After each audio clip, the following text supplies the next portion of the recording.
The only thing that will never change is change. For change keeps on changing and changing and changing.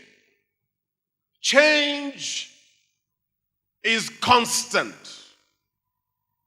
Change will keep on changing, changing, and changing.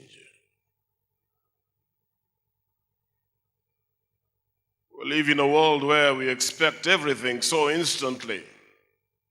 In a world of fast foods, emails, faxes, satellite dishes, everything is at the press of the button. Everything is quick. We expect everything so quickly.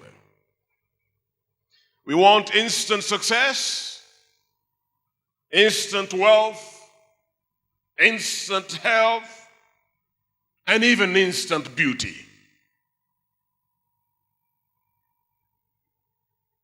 And there's a myth that has been going on in our world today that you can change your life the way you change your TV channels as you sit in your living room. The truth is, change is difficult. The truth is, if you're going to change, you've got to go through a process.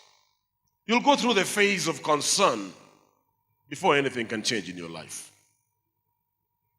In this phase, you begin to be bothered by something in your life. In this phase, you begin to recognize that something isn't just right. But then, after that, you go to the second phase. It's a phase of crisis. That's when the situation now moves on from just being a concern, and the situation screams at you.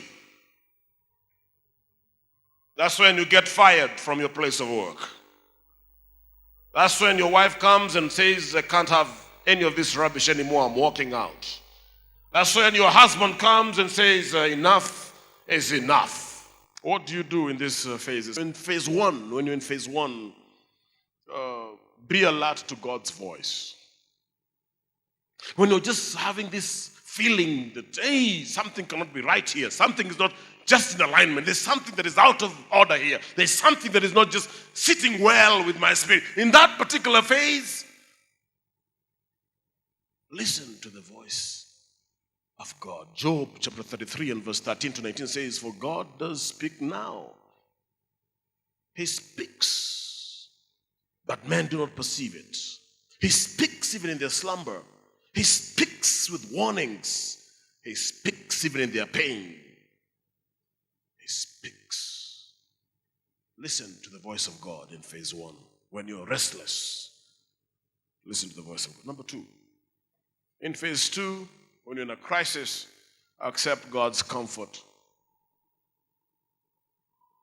Isaiah 42 and verse 3 says, God will encourage the faint-hearted, those tempted to despair. Psalm 31 and verse 7 says, you, God, have listened to my troubles and have seen the crisis in my soul.